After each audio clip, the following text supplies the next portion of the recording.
Celtics fall 89-86 to the New York Knicks in the second Honey Nut Cheerio edition of Knicks and Celtics this season.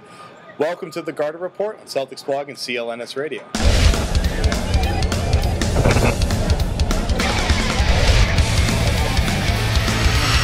My chair just broke. My name is Jared Weiss. With me, Evans Clinchy and Jimmy Toscano from the Celticsblog Nation. I rep the CLNS Radio Nation. Behind the camera, Lucas Parolin. We're going to discuss, was it two guys that didn't seem to get along a couple weeks ago? Something about Cinnamon Toast Crunch, or I don't remember how it goes. Cinnamon Toast Crunch, it's a different cereal. There's actually about a bus and a bumblebee and yeah, and a rondo wandering through the crowd. Actually, KG and Mellows, who we're talking about, if you've never watched a Celtic game before, people wearing Honey Nut Cheerio shirts, I think courtesy of Barstool Sports, I think were turned away at the door with those shirts. Or they have to take them off. Exactly. How is it even legal? Don't we have freedom of expression in this country?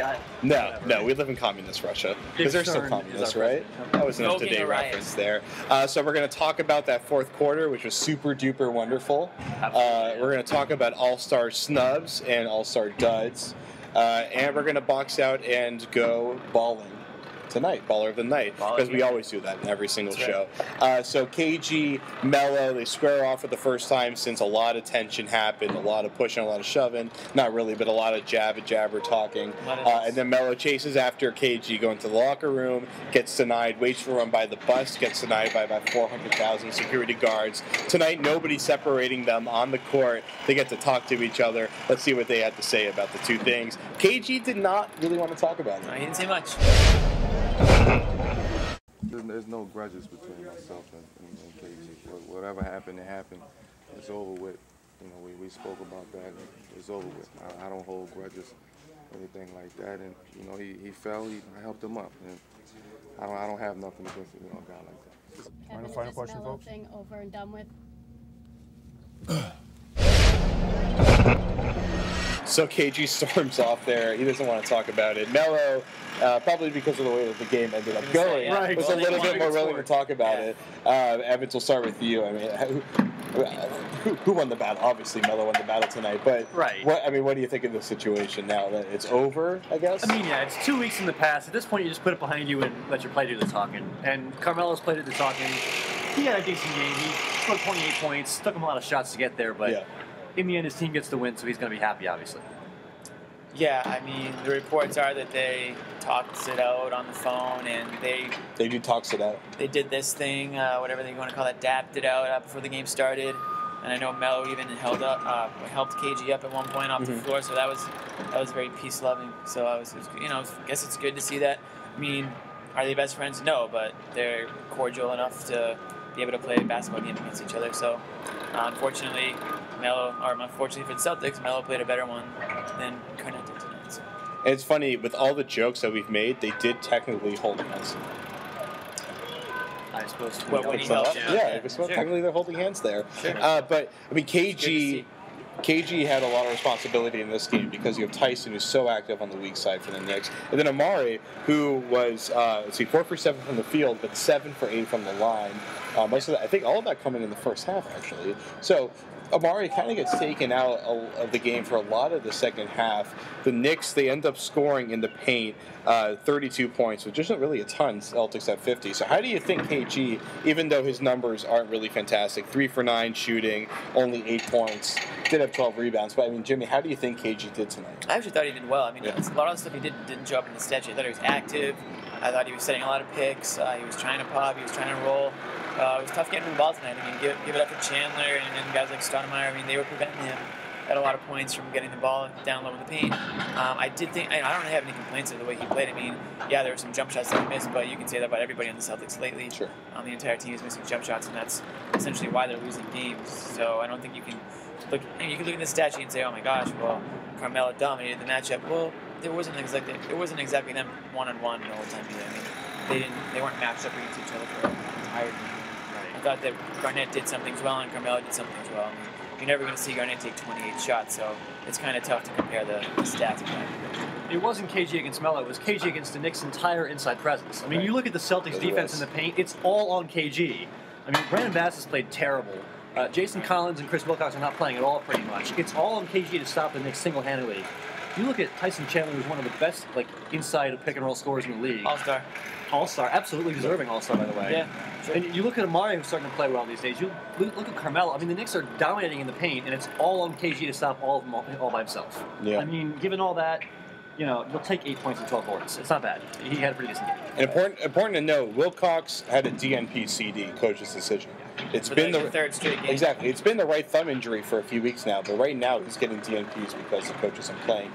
So even more pressure on KG and on Bass because Soli's getting into foul trouble all these games. He played 15 minutes a night. He had 4. He was in foul trouble again. He had 4 fouls. So there's a lot of pressure on Bass to step up defensively. I mean, I thought he did a decent job in the second half. He didn't make any really huge blunders, but he's not really making any plays for them. He had the Cleveland game, the last game where he had a ton of shots, because he got a lot of open shots because they were just leaving them open for him. But he's not really making a lot of plays right now, and that's too much pressure on KG. All-star starter, sure, but too much pressure on him. Yeah, I mean, Bass isn't a guy that's going to create his own shot. He's not going to. I mean, he's a guy that he needs a guy like Rondo to get him those open looks. And the best thing about Bass is that he's a jump shooter. And if he's hitting the shots, I said it last shot, great. If he's not, then what's he doing for you? He's not known for his defense at all. He's not known for passing. His nickname is No Pass Bass for a reason. And he's pretty one-dimensional. I mean, he's not a tall guy. He's not gonna. He's large.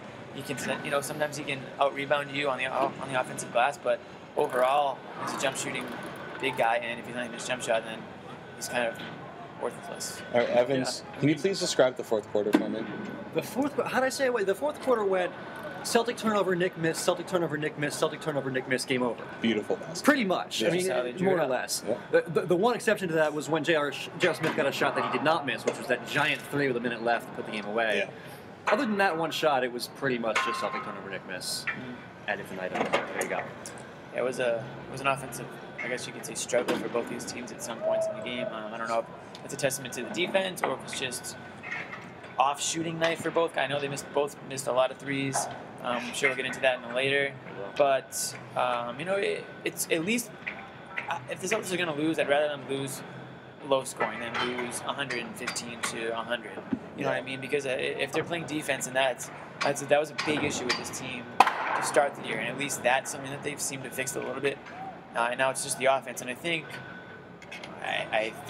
that it's going to come eventually. I mean, how long can jump shooters miss jump shots? At some point, they're going to start falling. They can miss for a long time. They can, but you got to hope that the entire team collectively doesn't miss for a long time.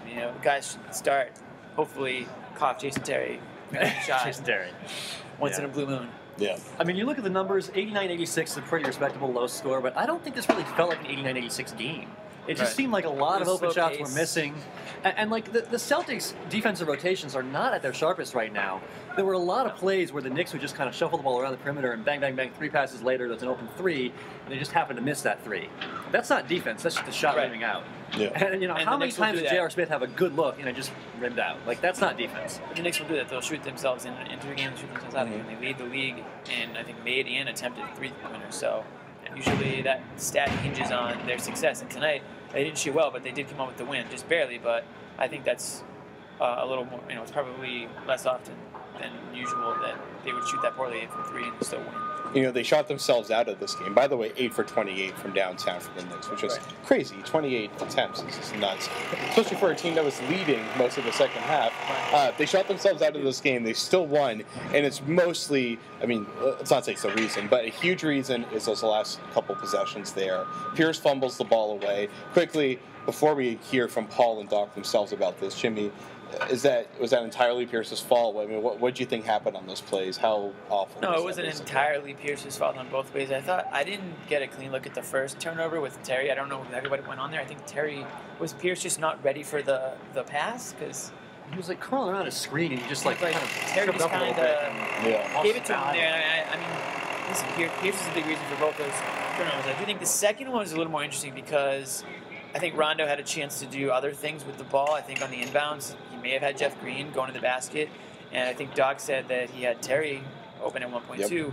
And he just the play seemed to be dead at that point. And Rondo was just trying to get rid of the ball. And he saw Pierce. And I thought that while Pierce did get a hand on the ball, it did seem like the pass was a little rushed, and maybe waited a second or two for Pierce to get a little more space. Yeah. But hey, I mean, Pierce took the blame for. I mean, he didn't push the blame on Rondo or anybody. So. Yeah. The thing though is that's like got to be the third time in at least probably a month or so that Rondo has held on to the ball for way too long during an inbounds play. Second guessing. Yeah. The thing is, he had his options earlier, but I think he's scared to give it to guys like Green and Terry who are cold and aren't hitting their shots right now, and he's desperate to find Paul or Kevin. And we saw, I asked Doc about this later from Doc in a second, but their fourth quarter offense was basically just trying to run the pick and roll with Rondo and Kevin, try to get as close to the rim as possible on that pick and roll. And Doc... Real quick, sorry to cut you off. That's what I meant by it. Didn't really show up in the stat sheet what Kevin was doing a lot. Exactly. You know what, no, screw it. Just let's hear from Doc what he had to say about it. He's going to put it better than I can. You guys kept going to the multiple pick and roll between Kevin and Rondo. Yeah. Were you deliberately trying to set multiple pick and roll? Yeah, roll? because they were trying to go under. And Kevin was setting the pick so low, Rondo was getting shots at the elbow, or Kevin was rolling. So we were going to get one of the two. All right, well, let's go out of the box right now. Evans, we'll start with you. What's your stat of the night? My stat is 11 for 46. That was the combined three-point shooting of everybody on the floor. Carmelo was missing. J.R. Smith was missing. Jason Kidd was missing. Paul Pierce was missing. Avery Bradley was missing. Jeff Green was missing. By the way, Leandro Barbosa was also missing. Nobody could hit a shot. Part of that is defense, but a lot of it is just shots just not falling. I mean, it was just an ugly game shooting-wise. That's my stat. A lot of brick threes. Good stat. Thanks. My stat is 12 turnovers for the Celtics, which isn't that many turnovers, actually. However, those 12 turnovers turned into 19 points. I think it was a couple games ago the Celtics caused 21 turnovers, and they only scored 7 points, I think. So to give up 19 points on 12 turnovers is disgusting. Feeling a little bit nauseous. Absolutely disgusting. It's unfortunate that, you know, when you do protect the ball the way they did, that you did pay for them in the few times that you did turn the ball over. But 19 points on 12 turnovers, so that's my stat. Pretty close to your stat. J.R. Smith and Carmelo Anthony combined for 14 for 44 shooting from the field. Best thing, I'm sorry, I don't have the plus minus in front of me, but right before the game was about to end, J.R. Smith, who went 3 for 16 on the game, had a 12 plus minus, which at least with 1 minute left was the best in the game.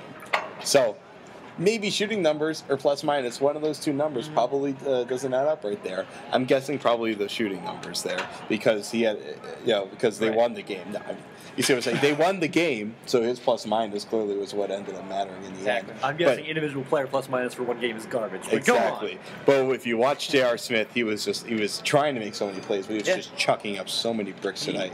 And you know what he does well is when he's very quick with the ball. Yeah. So when he takes a drive to the hoop, players collapse, and that's when he kicks it out for threes. And like tonight, the Knicks weren't hitting them, but when they do, I mean, that's important for Smith. That again, that might show up as an assist, but I just how think many assists tonight? Don't look. 6? 0? Yeah. Okay. Anyway, let's read through your hand. It's amazing. All right, so Jimmy, ball up for us real quick. That's because they weren't hitting the threes that he was dishing out to. Oh, okay. Right. There we go. All right, ball up real quick. Who's your speaking of J.R. Smith, terrible shooting night, but I'm going to give it to him because he had the three-pointer in the end of the fourth quarter.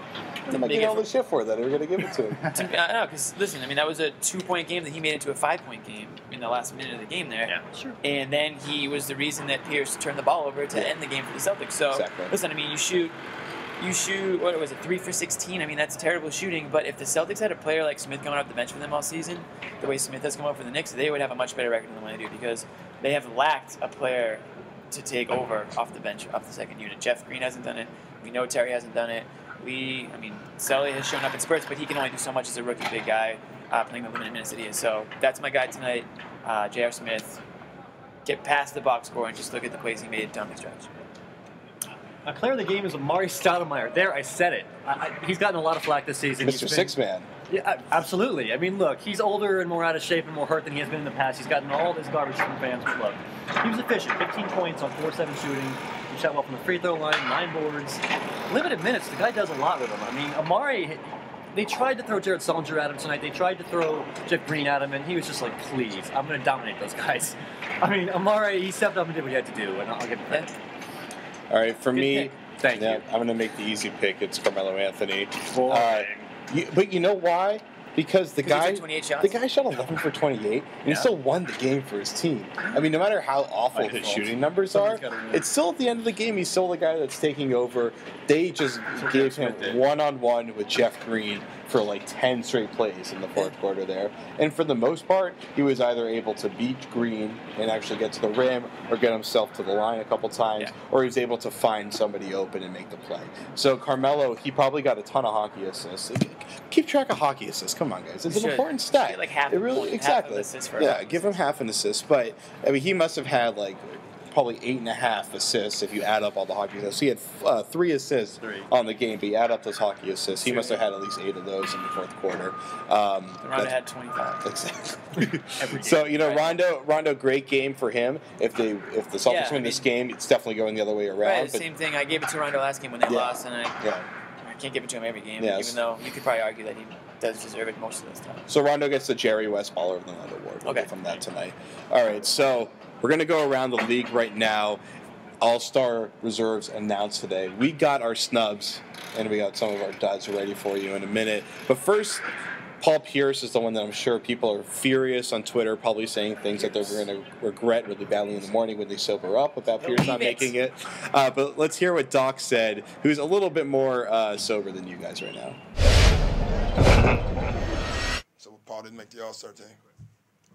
Well, our record had a lot to do with it. I think he played well enough to make it.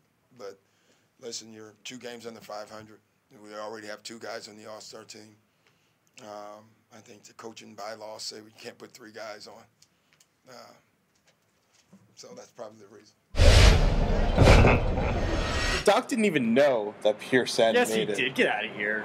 I feel like somebody had to have told him, or I don't know, he must have heard. He had to have heard something. I feel like Bob was complaining he puts on a good poker face. I'm not calling him a liar, even though he's lied to us before. All the time. It's his job, But the bottom line is I don't think he cares either way. Yeah. And I don't think Pierce cares because Pierce was asked about it too, and he said, you know what, time was going to come. There's a lot of good young players in this league and that deserve it over him. And honestly, Pierce might enjoy a couple of days off that he doesn't really get around this time, on that time. It's true. Maybe we'll go to Malibu with KG. Yeah. But Evans... KG's meeting Houston, actually. Exactly. But using Doc's argument about the whole record thing, LaMarcus Aldridge goes to the All-Star team, but you had another big man that you thought deserved to be there. Absolutely. Marc Gasol is the best player on one of the 4 best teams in the Western Conference. How can he possibly not be an All-Star? You look at all the big guys in the league right now, I think the best defender could be Marc Gasol. I think the best passer could be Marc Gasol. I think the best post scorer could be Marc Gasol. I don't get it. The fact that Marc Gasol is not an All-Star just shocks me. I could go on forever about this. I agree. I mean, if you didn't pick Gasol, I would pick him too. I think he's one of the biggest reasons the Grizzlies are where they are. Obviously, the Grizzlies are a tough team, but he is. I mean, he's one of the most. He's probably out of all the big men. I mean, I'm sure that every GM would be drooling over taking him over most other big men in the league, including Howard because of his injuries, or Bynum because of his injuries. I mean, there's really not that many big men in the league better than, especially more complete than he is. Yeah. I think Noah's another big man that's a complete player like Gasol. Noah is going, so good for him. That's his first. I think he deserved to go because he's like I said, a complete player. He passes, he rebounds, and the Bulls are playing great basketball without Derrick Rose. But that's kind of getting off the point, I guess. I'm kind of shocked that this is Joakim Noah's first All-Star game. Me too. I figured he would have been to one or at least a couple by now. Overshadowed by his teammates in Chicago. I mean, Rose has been there twice, and Deng twice now.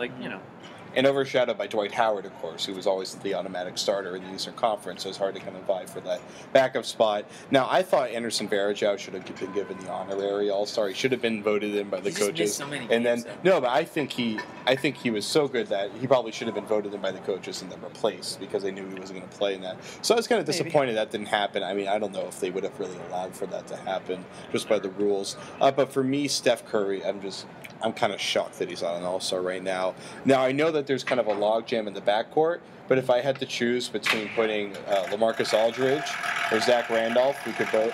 Either one of those guys is like the wild card of the 2 wild card spots that get in there.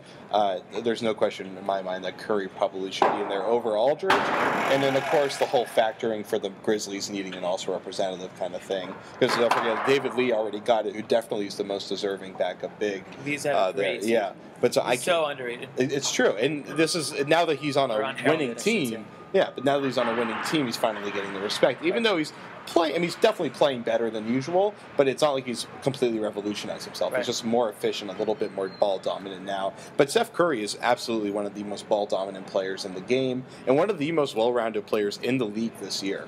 Yeah, I mean, when I say in the game, I mean just so far this season. He's healthy. He shoots 2s and 3s. He's really well-rounded. He does both of those. That's true. He's healthy and he's doing what he does best, which is draining the outside shot. I know his field goal percentage from 3 is, I think, it's got to be tops, up there and tops in the league. And I think that he's definitely a snub. So that's another good pick. Yeah, an effective field goal percentage through the roof with him. But he's also become a pretty good passer. He's now a great all-around point. And they're winning. Yeah. Exactly. He's still young. If he stays healthy in the future, he'll get many, many All-Star selections down the road. A guy like Zach Randolph might be his, last or second to last chance. It's true. It's true. All right. Well, this is. Whoa! Oh. Can I get my snub? Snub. Can I get my snub? I thought you did your snub. No, I was just rambling. Quickly do your snub before we wrap the show. Yeah, all right. My snub really quickly is Brook Lopez from the Nets. That's a good one. The Nets are one of the better teams in the NBA playing right now. I think, what are they, 26-16? Yeah. Lopez is one of, if not the biggest reason why they went 2-5, I think 2-5 without him for 7-game stretch there. And that's partially important. So I think that's a big thing. If he's averaging 18.6 points, 7.4 rebounds, and the Nets are playing great basketball, I think he deserves to be there. I believe the 3 best players in the East in PER are LeBron, Melo, and Brook Lopez. Yeah, his PER is like 25 or something. Right? Exactly. So, I mean, it's pretty shocking. But I feel like Doc right now finding out that Pierce got snubbed. All right, well, you're getting snubbed because we're ending the Garden Report right now. So whatever it is. You're going to be sad because you're not going to see us until Sunday, but you're going to see the Celtics play in Atlanta. Right, Atlanta? Right, Atlanta. Friday night. So for reference, Clinchy. For Jimmy Toscano, that's right, it's tonight right now. My name is Jared Weiss. We'll see you Sunday, early edition of the Garden Report, because it's a 1 o'clock game. So we're going to get some omelets in the morning before the game, and then we're going to see LeBron and Paul Pierce go at it. We'll see who is the all-star snub. See Ray. Will he get cheered or will he get booed? Probably a little bit of both. Probably a lot of booed. I'm going to say it's going to start out kind of like being booed, and then it's going to be when they do the Jumbotron videos, it's going to be cheered. Okay, well, let's end this one. Garden Report, Celtics fall 89-86. We're out here.